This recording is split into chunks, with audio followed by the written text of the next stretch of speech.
We can't be subject to our biggest adversaries controlling very critical inputs into our defense industrial base.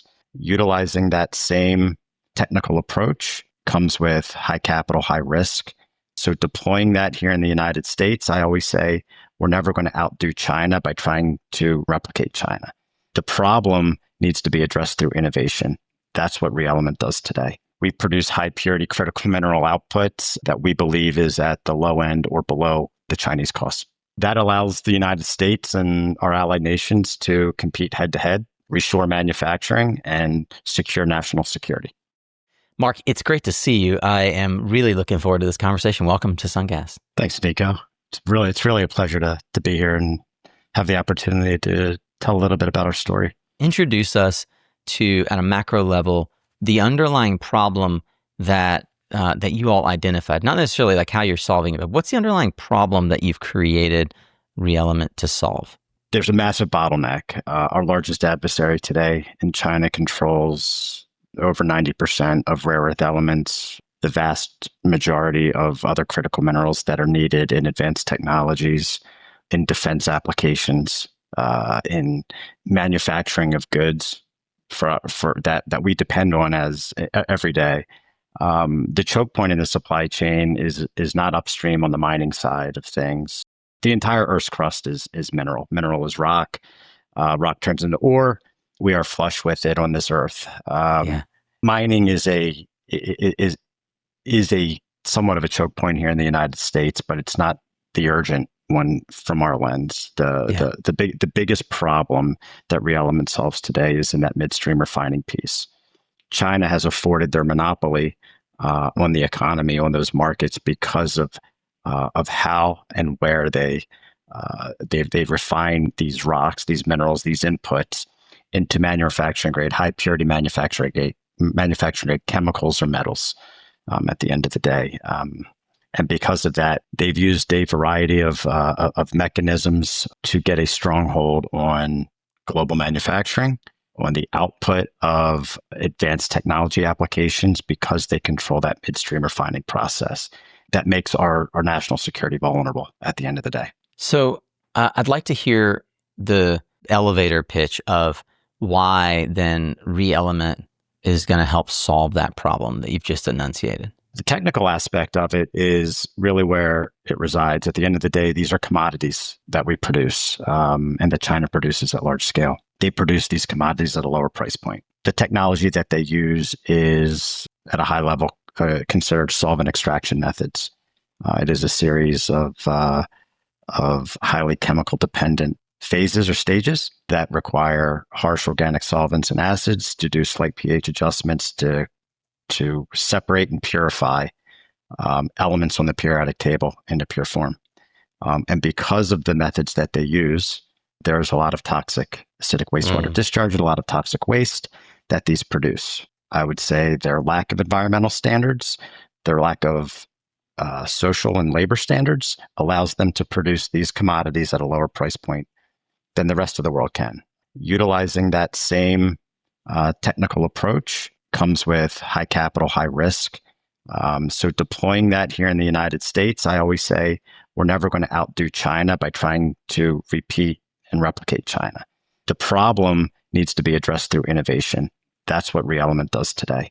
Can you kind of paint the picture for me of what specific kinds of minerals we're talking about, what the value streams are they go into, and then how ReElement has re-envisioned the process of extracting those minerals in a novel way that's sort of different from the way China does it? I'm going to put them in three buckets. I'm going to put them in as energy storage. I will put them into another bucket that is magnet. I will also include semiconductor in there.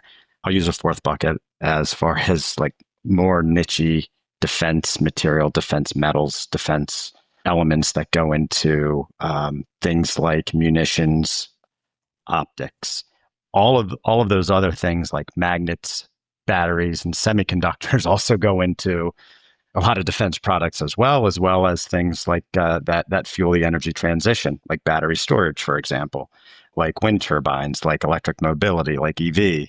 So those would be the 3 to 4 buckets of downstream products applications that kind of go into that value chain. So rare earth, and then sort of critical minerals that are not rare earth are resources like lithium, cobalt that are common in batteries. A lot of folks are familiar with that. Obviously, what you mentioned in rare earth are things like I'm probably getting this wrong, but like neodymium, like there's stuff That's like right. that are part of permanent batteries that go into everything it feels like we use today, including wind turbines and electric vehicles. Nickel, copper, graphite, all these things are also exceedingly and increasingly important in the clean energy transition because they're raw materials that go into things like batteries, but also solar modules and wind turbines and electric vehicles and computers and defense materials. Yeah. I imagine there's a whole list. I know vanadium is one because the battery industry that is familiar with flow batteries would know that vanadium is a key, one of the key resources in a lot of flow battery applications. And the list goes on, truly does. Can you talk to me a bit about how you all identified the business opportunity that effectively is ReElement Technologies? What's the primary focus of ReElement Technologies, specifically around deploying scalable, efficient, versatile refining as a platform for rare earth elements?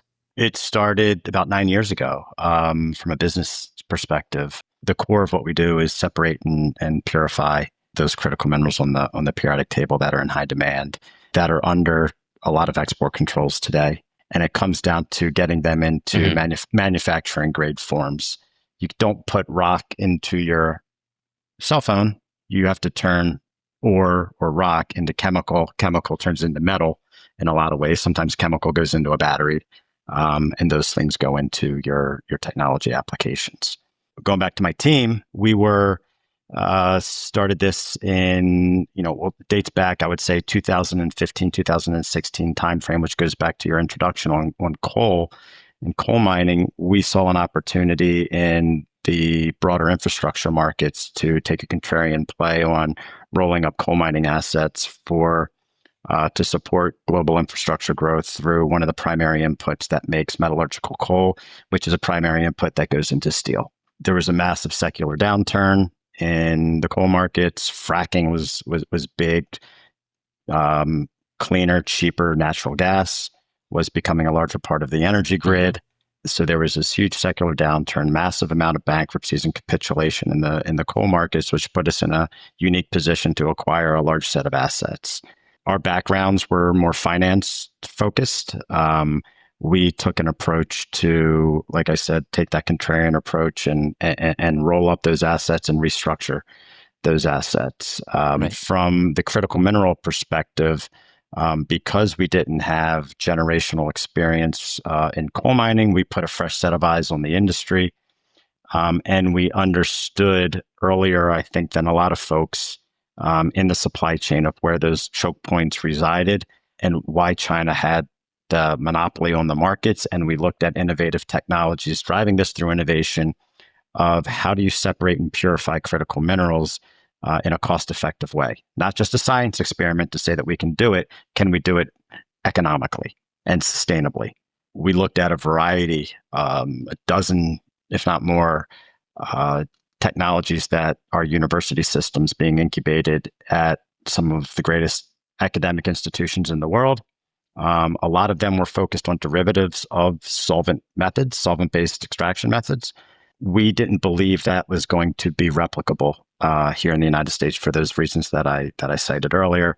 And we focused in on a technology that was being developed out of Purdue University that uses chromatography or chromatographic separation for the separation of complex mixtures that include critical minerals. We ended up acquiring that suite of patents focused on that critical mineral separation and purification. We produce high purity critical mineral outputs that we believe is at the low end or below the Chinese cost point. So that allows the United States and our allied nations to compete head to head and reshore manufacturing and secure national security.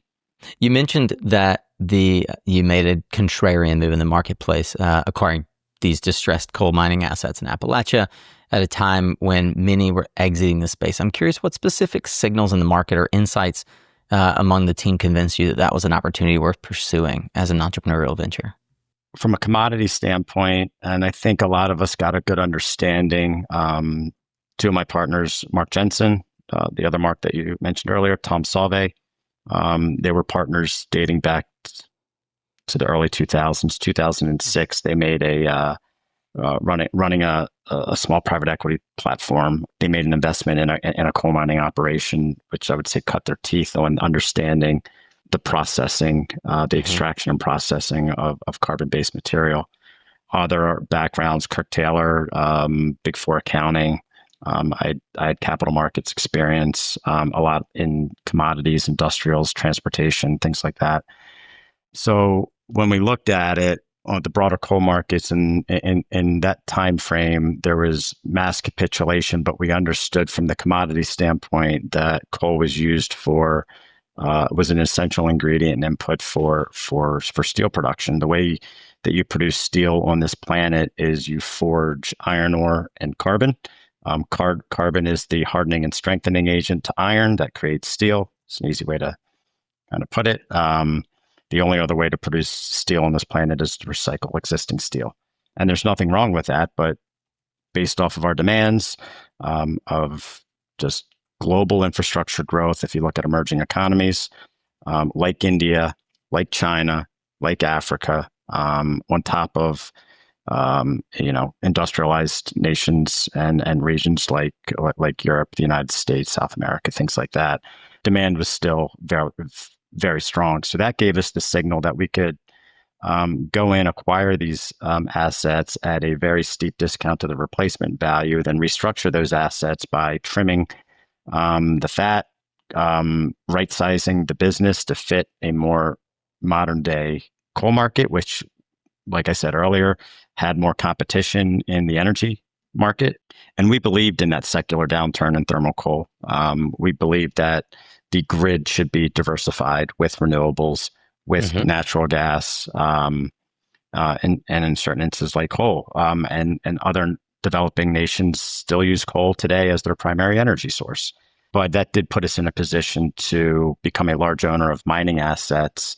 And then that put us in position, I would say around 2017, with those environmental remediation efforts, with the restructuring efforts to take a look at the broader resource base in those assets that we own. And we started looking at critical minerals. And originally, the question and the problem that we were looking to solve was there a better way to treat the environmental liabilities that we just assumed? Throughout that, through about 9 acquisitions, we did 5 bankruptcies. We acquired our asset base really through the assumptions of about just under $60 million of environmental liabilities or environmental reclamation bonds. So we looked at, was there a way to lower our holding cost? From there, could we not only lower our holding costs, could we extract some of these minerals? Could we package some of these sites up? Could we monetize these in any way? And then we started to continue to dig down that rabbit hole at looking at innovation of ways to capture and process those resources. And then finally got a good understanding of where the choke points in the supply chain were. And was that another problem that we could potentially solve? I want to back up a step. One of the things that I think is a critical distinction is you focus specifically on metallurgical coal assets. Can you explain for the audience the critical difference between metallurgical coal and thermal coal and why that distinction was key to your strategy? Yes. Thermal coal is burned and used for energy. And most of the large producers had a massive diversified book, I would say more skewed toward energy production. But coal literally became and figuratively became a dirty 4-letter word, lost the PR battle. Whether you believed in coal as a part of the energy complex or not, it was in a massive secular downturn because of advanced technologies, because of fracking, things like that, natural gas, solar, wind, all these things. Total different conversation of whether those renewables are economic or not. But the the reality was coal was from a U.S. standpoint was declining as a mix of our energy needs. The other side is metallurgical coal, which is not burned; it's melted. Really, it has very specific chemical characteristics of when you stick it into a blast furnace, it doesn't it doesn't burn. It melts and it is able to be forged with iron to create steel. Going a little bit deeper in the weeds as far as how, and the qualities around different types of metallurgical coal. It's like Goldilocks. And it's based off of the volatility of that coal, how much it contrasts and expands. So if it's hot weather, cold weather, you don't want your steel, and that's in a building or a bridge, to expand too much or contract or not enough. So you want mid-vol. It's considered mid-volatility coal, which is just right. Most of mid-vol coal has been mined out on this planet, and so now you have to blend high-vol coal and low-vol coal to create a mid-vol product that goes into your steel to forge. You're forged with iron to create just the right complex of in that metallurgical process. Thank you. I didn't know any of that about steel before this conversation. I alluded to it in the intro. To your knowledge and certainly mine, is there another economic way of producing this kind of steel, the steel that undergirds our very well-being as a society? We have basically built the Industrial Revolution on the advent of steel, right? And coal. From an energy and steel perspective, coal fueled the Industrial Revolution. Right. Yeah, right. There is, and there's been a lot of technological advancements around the electric arc furnace, which is basically taking existing steel and melting it down and adding new inputs to it to create new steel recycling. Advanced. You can look at companies like Nucor is probably the biggest one in the United States, if not the world, that does an awesome job. They're an amazing company. Steel Dynamics is another one that does that run great steel portions that use electric arc furnace technology. So the alternative to sort of using coal as an input is the electric arc furnace. That's right, and that's based off of mostly recycled inputs. Okay, as well. So raw material, actually creating steel from like iron ore. The process is most efficient using this coal process. I don't pretend that we're going to actually fully explain it here, but I just want to make sure I understand it, because certainly. The last thing I want is for someone in the audience who knows more than us about this to say, but Nico, you didn't actually have it. Like, it sounds like there's only one way to do this, and there's really 5 ways to do it. And, the whole hydrogen economy sort of is expecting that we're going to replace this with that. And there's always technological advancements on new processes and new ways. But I think for a high level and simplistic view of this is primary or new steel is created through the combination of iron ore and carbon. And recycled steel is become much more advanced and efficient and economic and cleaner to a large extent. But that it does require a lot of recycled steel input. A lot of energy. Both processes do. Yeah. But you need existing steel as an input largely that goes into the fabrication of that new steel product. So you need steel primary, and it has to start and be created from a primary source. Essentially. One of the things that thanks to the Industrial Revolution, thanks to the incredible history we have as a coal producing country. We have a modern, sort of modernized economy, but there are byproducts, often negative byproducts. You mentioned the environmental reclamation bonds, the environmental ramifications of both the mining of and processing of coal. Can you talk a bit about?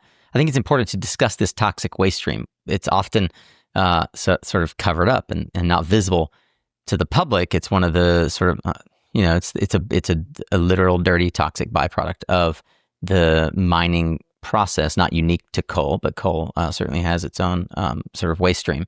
Can you talk a bit more about, as you all started to get into the business of operating these coal plants, which obviously, as you mentioned, some of your partners had perhaps a decade or more experience operating and recognized in implicitly. What are these environmental reclamation bonds, and how did you start to think about optimizing the holding cost, as you put it?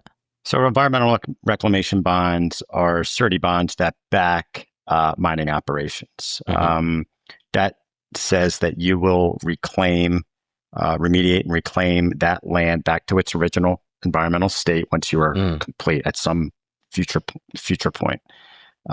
There is a monetary value based off of that on how long the life of that project is, discounted back to present value. Yeah. So when we acquired those, anything really thermal coal that was burned for energy use, it was not in our focus. Like I said, we did 5 bankruptcies. Bankruptcies can get messy. Sometimes you take some hairy assets with some good assets that we identified, some stranded assets. We slated those for reclamation only, shut them down, cleaned them up. One of the internal jokes that we say is we've cleaned up more coal mines as a coal mining operator than the Sierra Club has. So, oh, wow. I mean, we assumed close to 60 million and we reclaimed over 30 million of those environmental reclamation bonds by doing actually the environmental reclamation work of breaking down structure, moving dirt, planting seed, but putting that environment back to its natural Restoring state. that environment. That's right. That's right. Because it wasn't core to us. But we had to assume it in the way that we acquired our asset base. Getting our asset base down to $25 to $28 million core to our operational footprint was what that looked like at the end of the day. So we did the environmental work to clean up those, I would say, past mining scars that we inherited or assumed. And then I don't know if you want to segue into looking at the what makes those environmental reclamation bonds tough from the mining standpoint. And you're spot on. It's not particular coal, copper, anything that we mine has waste streams that come off it, or low pH water, which is acid mine drainage. AMD is what a lot of people use. So those things are just general and common to the mining industry. And things that are not very visible to the U.S. public because much of that mining is done in other countries like Chile, right? So, I mean, I think it's important to talk about. I'm still trying to wrap my head from an entrepreneurial perspective around the economic opportunity of the reclamation bonds. It sounds like when you say lower your holding costs, that there's a financial incentive for you to figure out a way. Like, do you get to keep part of the bonds for having a more efficient process for reclamation, or like how does that become an economic opportunity for a business? And how do you, as a business, I'm trying to think of like the economic justification for working on lowering the reclamation bond costs and holding costs and how that benefits the business. But also part and parcel to you all doing that reclamation work is the discovery of the sort of the IP that you harvested from Purdue to create the business of ReElement Tech. So help kind of walk me down that pathway. Yeah. And it was common in the mining industry. Mining is a very capital and asset intense business. Let's say it's a full contact sport. And because of that, a lot of those environmental liabilities, the proverbial can was kicked down the road. Yeah. You had a project or a mining operation and it was just put in idle status. It wasn't someone will deal with it. It wasn't economic. It became stranded, but we'll just keep it idle because maybe one day the market will come back and we'll invest back in that money because the price of coal's gone up and we can make money off it. But and so that was the can that got kicked down the road. So environmental liabilities just continued to stack and stack and stack. I would say most traditional mining companies did the bare minimum or do the bare minimum sometimes. I think today's different. I think it's more environmental conscious today, but for a long time, I think that those costs were deferred as long as possible. We came in, we took over a large platform of assets through 9 acquisitions, 5 bankruptcies, took over a bunch of environmental holding costs, if you will.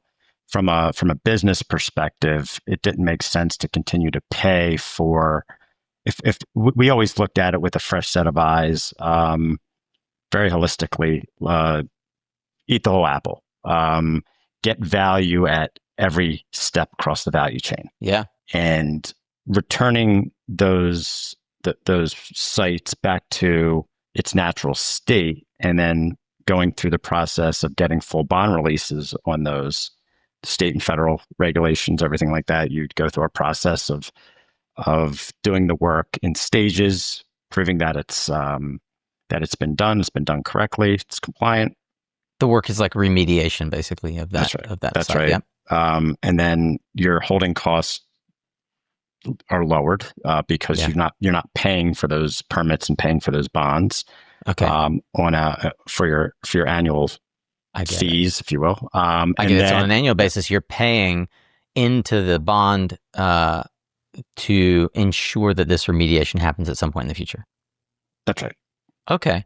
That's right. I just want to, certainly our very intelligent audience has already figured out what's dawning on me, but like, this is regulation doing its job, right? Like this is the EPA, I presume, or some other agency putting into place like the regulation that essentially says like, it's totally fine. You're going to do this and you're going to go and like mine all of these assets for the benefit of society. But we want to make sure that at some point in the future, we restore this natural resource, this beautiful landscape, at least. Yeah, I don't want to divert the conversation too much but there is a but there. I'm not taking it to like where you probably think I'm taking it, but I do want to point out that like, I just have I have an entrepreneurial opinion on this. Okay, absolutely. Is that, yes, those regulations are penalty based, and you know how it's human nature.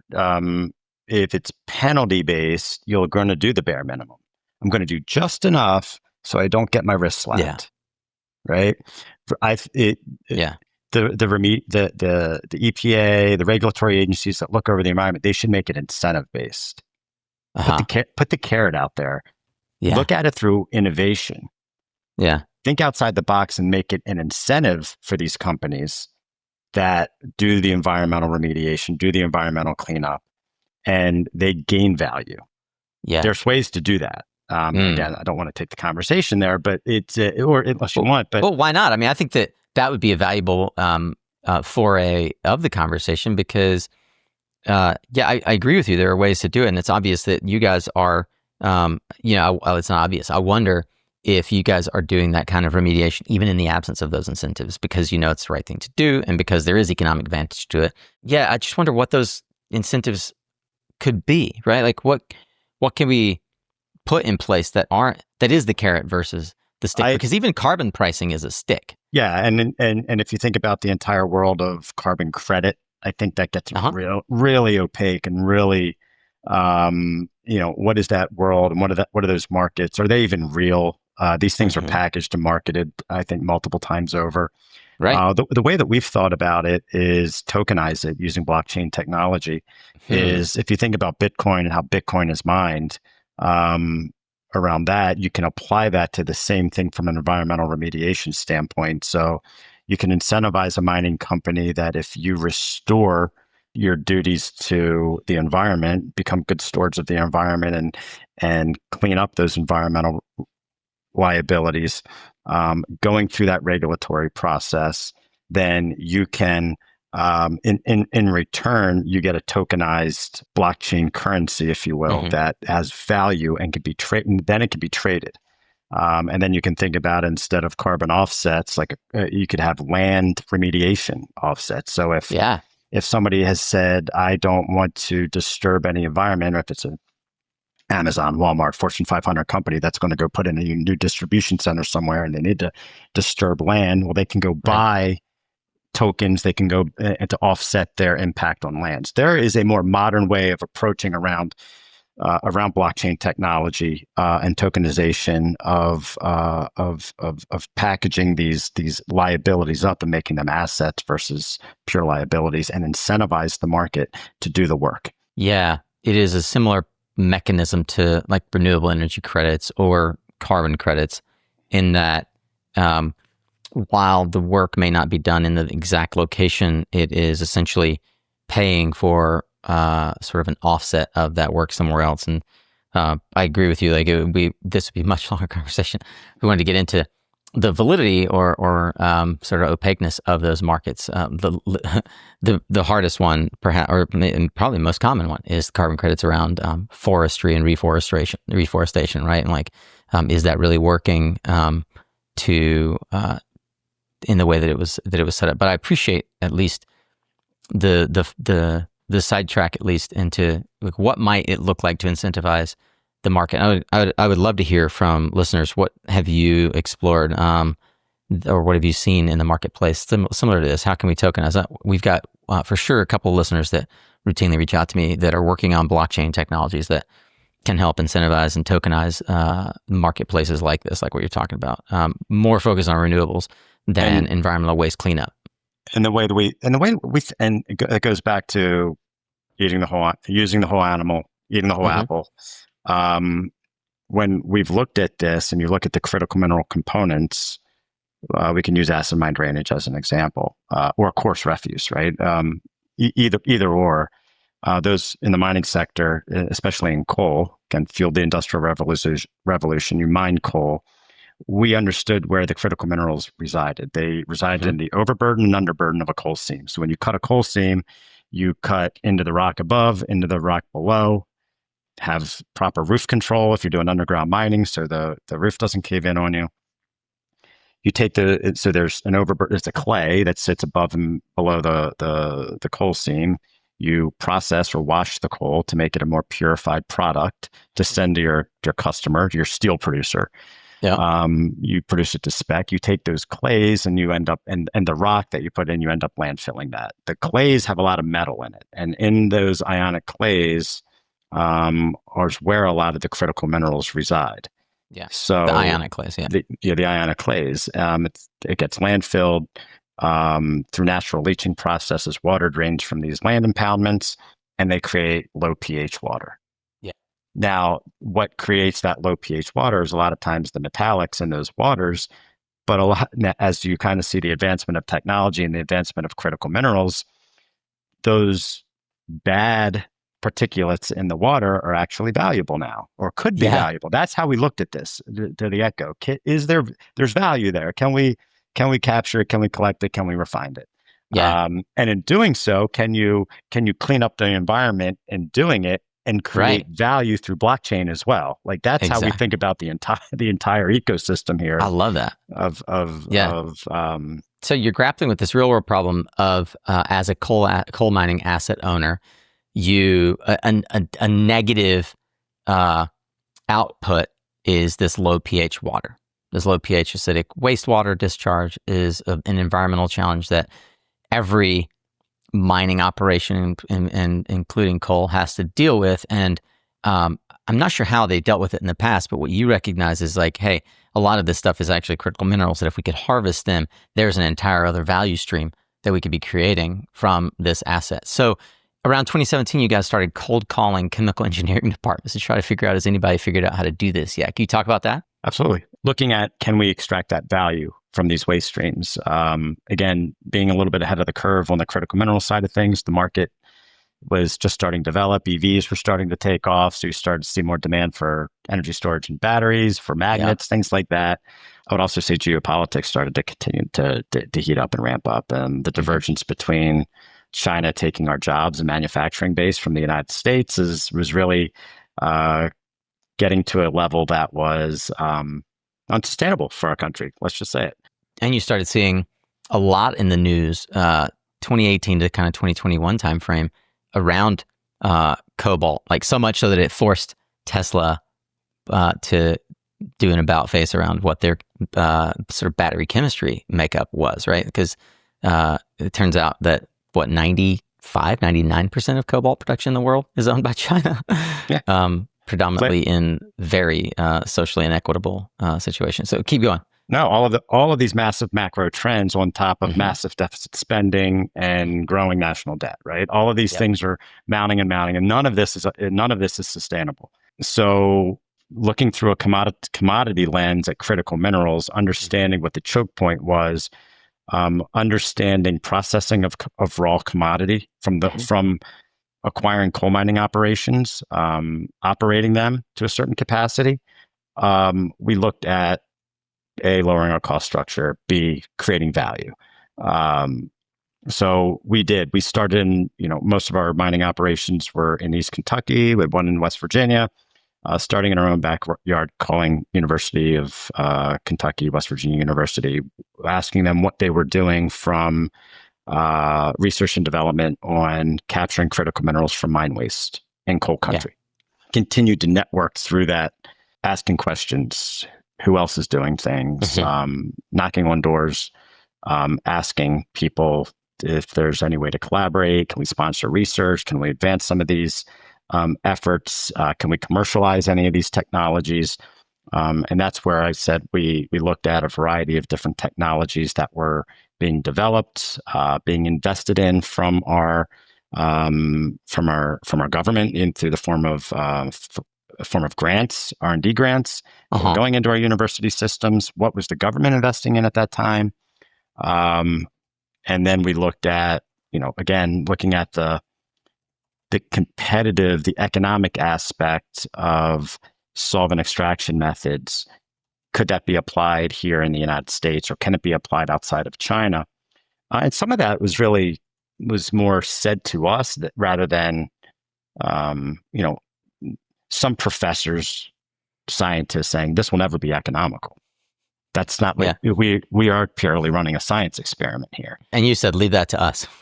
Well, that started to get the wheels turning and saying, well, maybe we need to, if the expert's saying stay away from this from an economic standpoint, maybe we should, buyer beware. So we continued to go. And that led us, we were actually, we were working on a sponsored research partnership on some acid mine drainage with Penn State University at the time. And we were looking at separation, purification, refining into ultra pure goods, chemical. And they said, you should talk to Purdue. And we're headquartered in the north side of Indianapolis.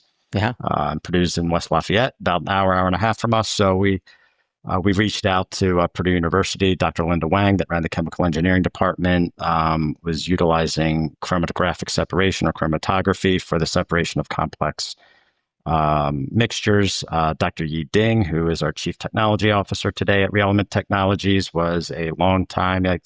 Dr. Ding spent 7 years under Dr. Wang as co-patent of the patents that we ended up acquiring for chromatography for the separation and purification of critical minerals. So he was instrumental in the development of that IP for critical minerals. That's how we got to where we are today of looking, okay, this is, and what we understood is, I would say back in the 1960s, I would say chromatography was being looked at as the lead horse, if you will, of critical mineral rare earth element separation and purification. There just wasn't, there wasn't a market like there is today based off of advancements in technology. And then B, if you're going to ask a technical expert about chromatography, a lot of times chromatography is used as analytical chromatography to test the purity of product. It's not adaptable. It's too slow to change from one feedstock to the next. And the things that we benefit from are smart learning tools, simulation tools, things like that. Smart learning software, AI. Things that computational power have allowed. 100% that enable you to make it a versatile platform for refining. Fascinating. How long did that process take, Mark, from thinking we need to go find a chemical engineering solution to this to actually coming up with the acquisition of the IP from Purdue? I'm going to go back with our team, right? I mean, you leverage the benefit of your team. And it did not take us long. We were very aggressive in that process. We quickly looked for a site to build our first plant to take this IP and demonstrate it at scale, scale.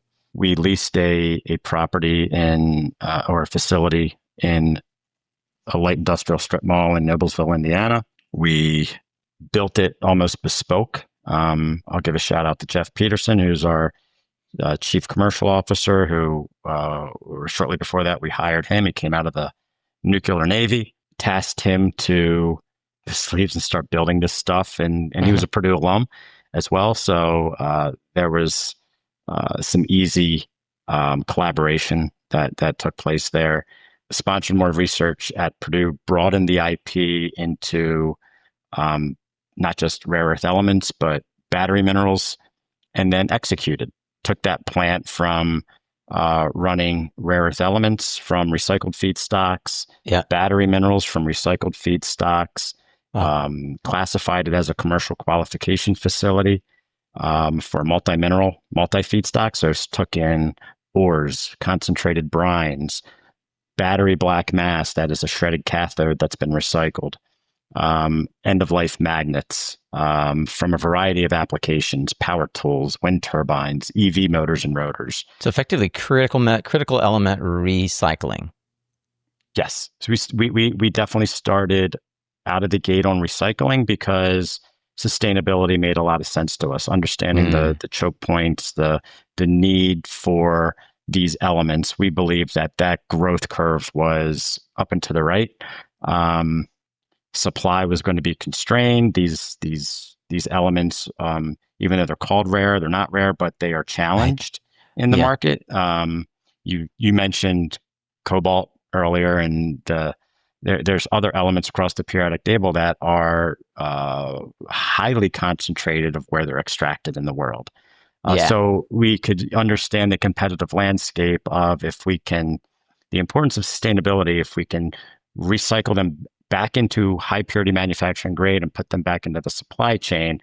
That was a key objective of ours. That made a lot of sense for us. And then we can broaden the funnel to look at other type of feedstocks that are being mined, being concentrated, alternative feedstocks, now going full circle, that came out of mine waste, things like that. So that's where we are today. We've run this multi-mineral platform, multi-feedstock.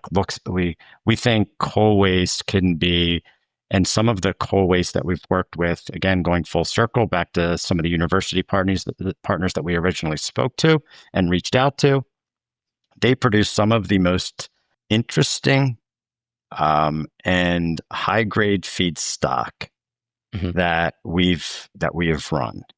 And that looks at from a market opportunity, both business-wise and from a national security standpoint. All the resources sit here within our borders that we will not have to permit a new rare earth element mine in our lifetime if you can do this economically. Because you can extract all of this from existing materials through the recycling process that you guys have innovated. And that's right.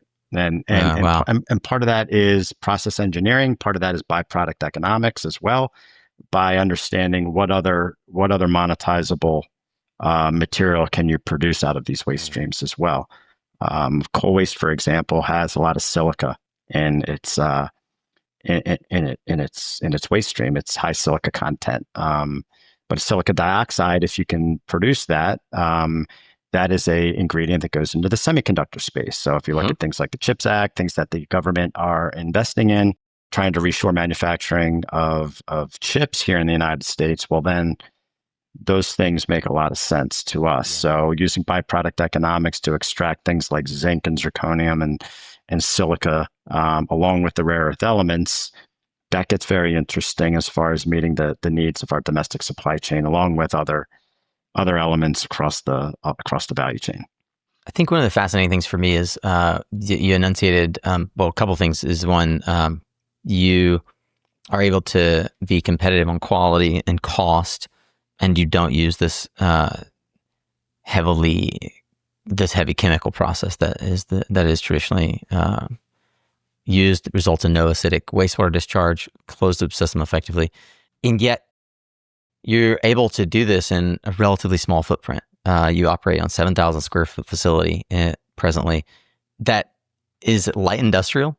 You share sort of parking space with facilities that don't suggest that you are providing some sort of complex chemical processing in the building. Can you talk about the modular nature and small footprint of the technology and how that contributes to the scalability of this business and the long-term prospects for ReElement? I think it's where the rubber meets the road. It's why we can produce these commodities at a cost point that's globally competitive, where China controls these markets. And if China wants to control or drop the price, you can look at U.S. assets today that mine rare earth elements that have been bankrupt in the past, and they've been bankrupt through a couple times through different cycles because China's bankrupted them. They've chosen to drop price points, oversupply the market, and make those assets unsustainable. Those assets exist today. Yeah, they are not immune to those same practices and same economic headwinds, if you will. Chromatography is like you suggested is much different. We do it in a small footprint. If you compare the two processes of how and where things are refined today, and the processes that they use versus how we do things today, solvent extraction methods uses what they call mixer settler units. For example, a neodymium, ND or PR, neodymium or praseodymium, which are two highly important ingredients that go into rare earth permanent magnets. They are considered light rare earth elements on the periodic table. To separate some of those light rare earth elements, it might take 100 stages. So 100 separate mixer settler units. So 100 stages to create that separation and purification of those elements. So you're talking all that CapEx has to be incurred up front. Each of those mixer settler units has the chemical, highly chemical dependent to create slight pH adjustments to dissolve those metals or dissolve those elements at slightly different pHs where you can then achieve separation. It's a way oversimplified way of explaining it, but a heavy rare earth element like terbium or dysprosium on the periodic table might take up to 1,000 stages, 10 times that of a light rare earth. So same deal, CapEx that out of the gate. You have to build to a nameplate capacity. You have to operate to a nameplate capacity, meaning you have to feed that thing constantly. That is highly CapEx on the front end. OpEx is high as well because of all the reagents that go into the process. Yeah. And then on the back end is a lot of acidic wastewater discharge that if you're going to operate this thing in the United States, that you're going to have massive wastewater treatment facilities.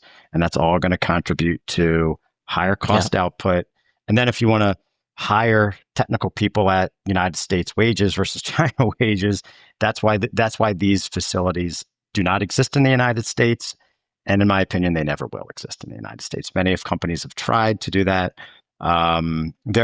There is one that exists today in the United States through bankruptcy. It was inherited. They continue to try to operate it, and I believe they lose money on an annual basis trying to do that at a 55, 56 NdPr market today. They're not economically sustainable at those prices. So that's the conundrum. That's the problem. Chromatography, we can achieve about 100 stages in one column. What does that mean, a column?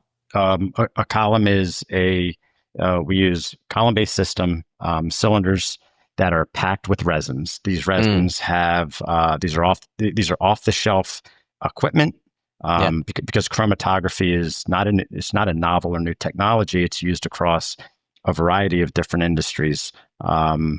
Going back to our roots with Purdue University, this technology was built between Purdue. The foundation of this technology was built between Purdue University and Eli Lilly for the production of pharmaceuticals. This foundation of this technology was licensed to the food and beverage industry for the purification of fructose and glucose sugars. It's how a lot of these products are produced today in pure form. Yeah. So these are off the shelf, US based components that you buy.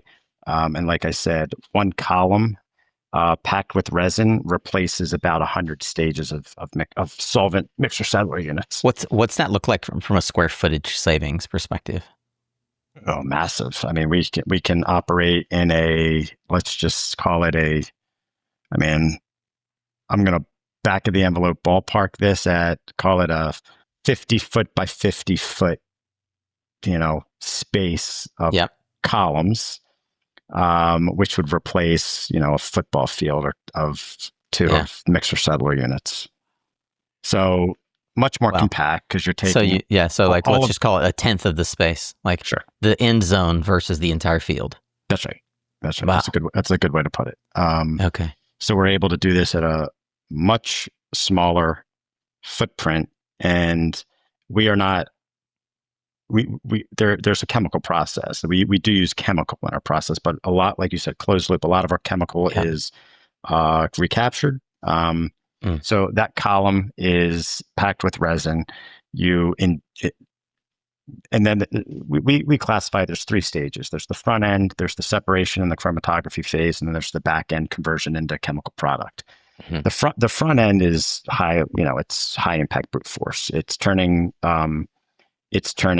solids into liquid. There's nothing really proprietary that ReElement Technologies does today. We use industry standard mechanisms and processes to turn solids into liquids. There is a leaching phase. We use acids. We capture a lot of our acids and reuse them. You're using mild hydrochloric or sulfuric acid and turning metals or solids into liquids.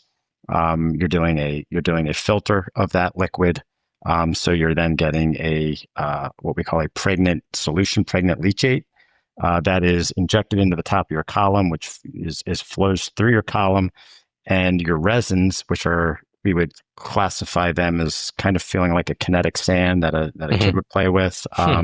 Sometimes very fine, have a lot of surface area. They're porous. These resins have a affinity or a lack of affinity for the elements that you are focusing on. So they will go through the column. They will attract it or reject it. Be attracted to these. And now it's then you loot your column and you knock off elements in very distinct phases. There's separation of these elements that occur, or sometimes these elements will move.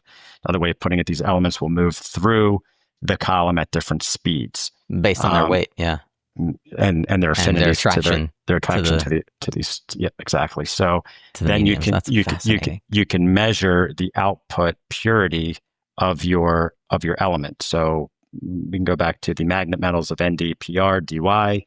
On the periodic table, you know exactly the pure band that you're getting. And there are mixed bands, so they're not as pure, but you can put them right back into the top. So we use a refining process. Yeah. So we use advanced forms of chromatography, continuous chromatography, simulated moving bed chromatography, which can continue this. So you're taking mixed bands, putting them right back into the column, and you're constantly getting separation phases, eluting phases, which are discharging, and then regeneration phases of your column. So you're constantly running this refining process and doing it in a small footprint without the harsh chemical inputs. Right. We use water in our process. It's an aqueous-based solution. Whether we use more or less, it doesn't really matter to us because the chemical reagents aren't in our water that we discharge. So it's much cleaner. We don't have the acidic wastewater, toxic wastewater discharge problem that a solvent facility does have. At the end of the day, you've separated all these critical minerals, rare earth materials. What does ReElement sell? Who are your primary customers? And I think perhaps more importantly, how do they find you or vice versa? Because that ultimately is where a lot of businesses fail. They've got a great product, but they've got no one who will buy it or no one at scale. It's a great question. We set out to solve problems at ReElement Technology by addressing what we believe is the largest choke point in the supply chain. China controls these products and then gets to invest in their downstream manufacturing and develop downstream manufacturing of those 4 end markets. So now it comes down to, okay, we can produce pure product at the low end or below the China cost curve. Who are we going to sell it to? We solve a lot of problems, but we are not the entire supply chain on the critical minerals front. We do need manufacturing. Manufacturing is developing. So you can look at the EV ecosystem. investments through Tesla, Ford, GM. You've seen Hyundai commit to $20 billion in U.S. manufacturing. You see Mercedes commercials of saying today, not just in America, part of America. So you're seeing a lot of investments in the EV ecosystem of building these things here in America. I think the current administration has been focused on reshoring domestic manufacturing. And then when you look at the national security component of it as well, is we can't be subject to our biggest adversaries controlling very critical inputs into our defense industrial base. Magnets, I mean, you can look at nuclear submarines, and you can look at the strategy around our nuclear submarine fleet of what that is used for. That's to counter a nuclear attack. But if China is controlling those inputs, a nuclear sub requires over 9,000 pounds of rare earth elements. An F-35 fighter jet uses about 1,000 pounds of rare earth elements in each. Yeah. Drones, missile defense guidance systems, launching systems, surface combat units. I mean, all of these things use massive amounts of these things that are in the form of alloys and metals, lenses, microchips, magnets, all of these things that go into creating a functional warfighter is highly dependent on these inputs that are, I mean, I think it was in the news, last year that they grounded the manufacturing of the F-35 fighter jet because they've realized that so many of the critical components were coming out of China. Wow. So those are problems. The manufacturing base is growing. There are domestic magnet manufacturers that are looking to invest alongside the EV ecosystem. There are defense primes that are trying to diversify away from Chinese input. The writing has been on the wall that we can't be dependent for China for things like critical minerals, for things like pharmaceuticals and PPE, for things that we rely on in times of crisis, times of war. Right. So those things are obviously, I would say we're basically in wartime scenario from an urgency standpoint to reshore the manufacturing of these things here today. Yeah. So the roots are being, seeds are being planted to build those that manufacturing capacity, or some exists today, but it's growing.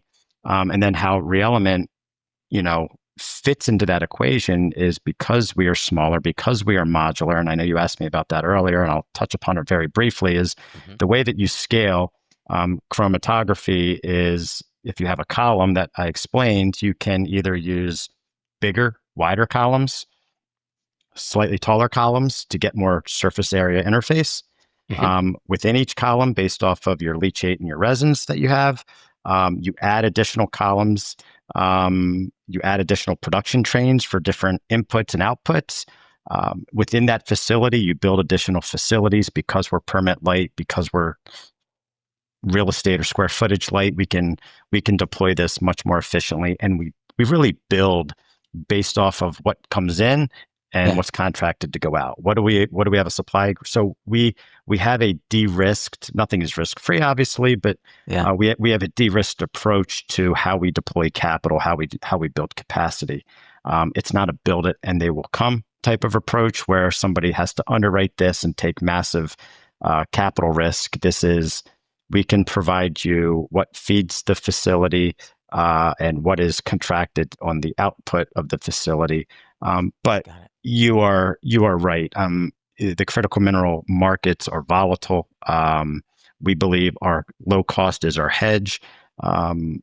It's still challenging to capitalize growth based off of the basic awareness, the risk that's perceived in the marketplace, and to your question, who do you sell this to at the end of the day?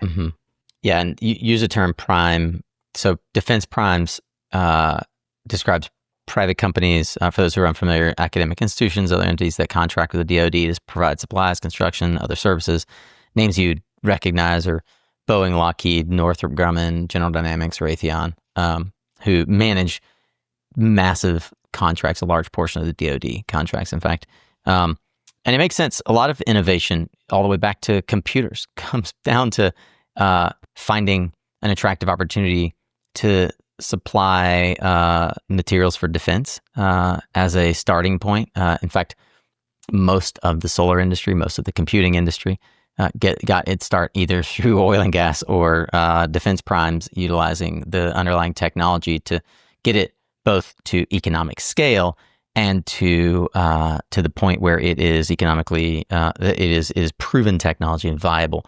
What I'm taking away from the conversation is also the reality that not only do we have these toxic waste streams that need to be remediated in the resource harvesting side of the equation, but we have end of life products that are a byproduct of our industrialized society. Things like our electric tools that would otherwise find end of life in a landfill because we simply don't have either we send them to someone else's landfill across the ocean because these recycling processes don't exist, or they end up in our landfills creating more toxic leaching into our water streams and into our the same environmental landscapes that we're trying to both reclaim and preserve. And it does seem to me like this is an incredibly valuable process to own here in the United States, to reclaim that possibility that we are able to find an alternative use for all of these products that over the last 15, 20, 30 years we've created to help our industrialized society. As they near end of life, we needed to harvest the critical minerals, the raw elements out of them and repurpose them back into these things like fighter jets and submarines, among the many, many other ways that that we want to have continue to have these luxuries as an industrialized society. Mark, one thing stands out to me as like a huge question mark. You went to school for economics. How the heck do you know all of this? I mean, it's fascinating to me the depth with which you are able to actually enunciate exactly how not just the technology, but the business model works. Like the business model economics part, I fully understand how you would get that. But like, can you give me a sense of how you got so knowledgeable about the underlying technology? And you're not the chief technology officer of the company. I'll go back to our team first and foremost. We have a unbelievable team. There's a lot of autonomy. We depend on one another to execute. It goes back to the quote I said, talent wins games, teamwork wins championships. And that's kind of how we set the table. I learn a lot from a lot of great, smart people that I work around. And collaborating with great universities. I can tell you when we were cold calling chemical engineering departments, I would field calls and I would be sweating. I would go, and I said this to Dr. Wang at Purdue. I was like, you scare me because I would have failed your class 10 times over. But it's you roll your sleeves up and you do it. And you build a great team and you rely on your great team and you become smarter because of that. So I give our team all the credit in the world. And it goes back to what I said. It's about solving challenges and problems and figuring out the hard, working together in the hard times and celebrating in the good times. Yeah. But that's what it's all about. Yeah. You made a very strong case for the continued need for metallurgical coal, for steel making in particular. A lot of our listeners might contend that they have the perspective that we should not be doing coal mining at all. How do you respond to the perspective that any involvement in coal mining is incompatible with our clean energy future or our sort of desire for a more sustainable environmental ecosystem? Well, it's a basic input that goes into basic infrastructures, airports, regular, water ports, roads, bridges, buildings, the deployment of energy infrastructure, whether that's a solar field, whether it's a wind energy complex. The amount of steel that goes into the manufacturing and the building of these things is massive. I haven't seen any real replacement for steel on the horizon that is strong enough, durable enough, sustainable from the recycling standpoint, low cost, to replicate that. on this planet. It's iron ore is obviously abundant, going back to the Earth's crust, and coal is abundant. But metallurgical coal is a science on how you build steel. The quality of your steel is based off of the quality of your carbon that goes into it, equally to the quality of your iron ore. The United States has some of the best metallurgical carbon deposits in the world. They sit more on the eastern coal fields rather than the western coal fields. Mm-hmm. That just might be from geology of how well these things were compressed, or the vegetation that coal was made from 100 million years ago. There are other regions in the world that have good met coal, Australia and other places, but it's a necessity. It just is. Whether it's in a chassis or frame or structure that goes into an EV as well. I mean, it's basic blocking and tackling for an industrialized society. Yeah, I think it's worth considering. And we talked a little bit about this in a previous chat, but I often try to remind folks that are so gung-ho clean energy, that they're anti-fossil fuel in all its forms, that we built our modern economy of everything that we call a modern luxury that makes us a developing or a developed nation, not a developing nation, is thanks to our capacity for converting these raw materials like coal into steel that formed the railroads and that powered the trains that ran on those railroads that took us to new destinations across this country and actually allowed us to share that technology and help further develop the rest of the world.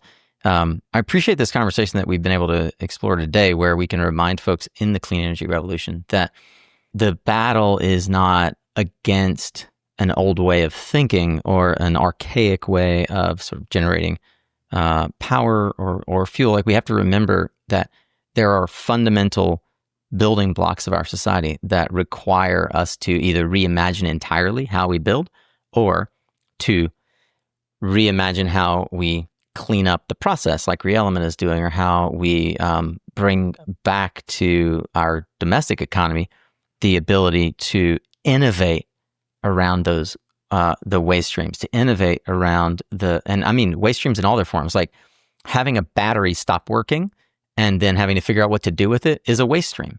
We now have Absolutely a dead asset that has value inside of it, that has heretofore been had low economic prospect of retrieving the materials inside of it because it's just been too difficult. So I'm appreciative of the level of effort it takes, both at the sort of capital level, which like your team has in spades, like understanding how to raise enough capital in the markets to support this venture, but also the entrepreneurial verve that supports saying, okay, we've got this this waste stream that on the surface, like, to be true to our shareholders, we got to figure out how to actually lower our holding costs. We got to figure out what to do with it.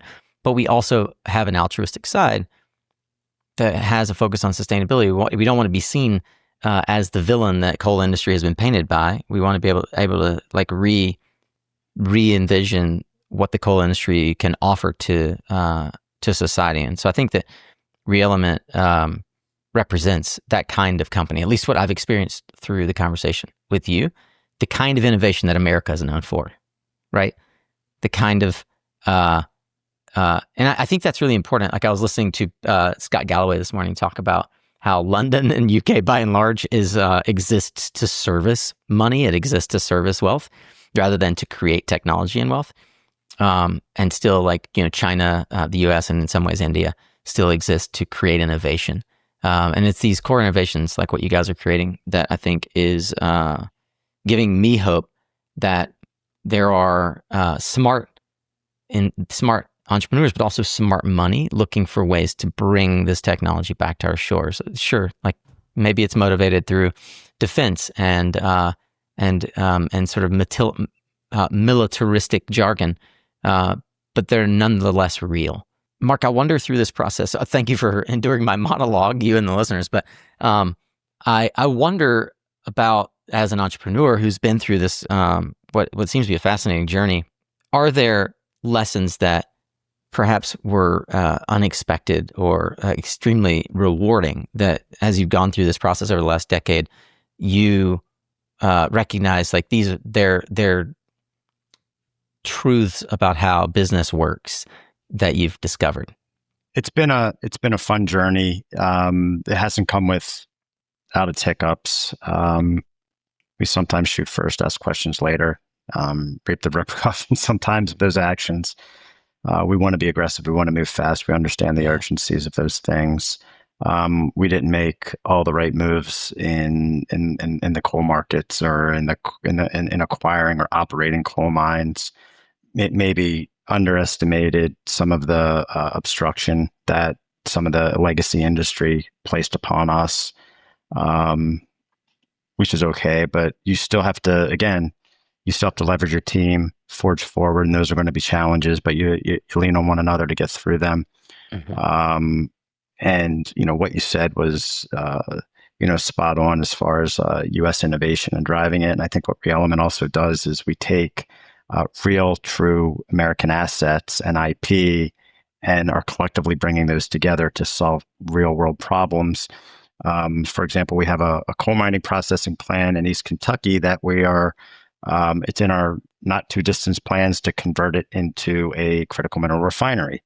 Not leaving those communities left behind. There's some of the greatest workforces and hardworking workforce, highly skilled labor workforce. So it's important not to leave those communities behind, but actually pull them forward. Our large scale facility that ReElement is scaling into in Marion, Indiana, used to be the former RCA television manufacturing facility. Oh, cool. I think in the mid 80s, it was the largest television manufacturing facility in the world. Wow. And then flat panels came and all the manufacturing went over to Asia. So bringing, we acquired that at a very steep discount. We became a partnership with the municipality of Marion to reinvigorate that city and that town, that community, by bringing real new next generation jobs here to the United States to support the growth of this manufacturing base, producing the inputs that go into downstream manufacturing. So we really do take, we're blending the old with the new to really utilize what the United States has been known for and will continue to be known for. Mark, it's genuinely an opportunity and a pleasure for us always at Suncast, and we get to look at the world through a different lens, different perspective. I'm eager to see a world where we are recapturing the waste in our economy.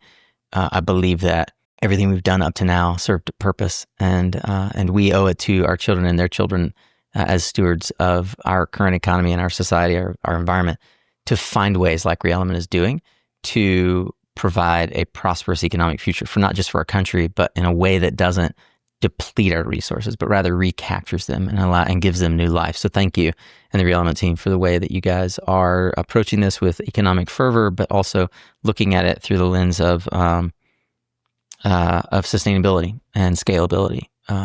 Thank you for joining us here on Suncast and telling us more about your business. Thank you, Nico. It's been our pleasure, and we appreciate this opportunity.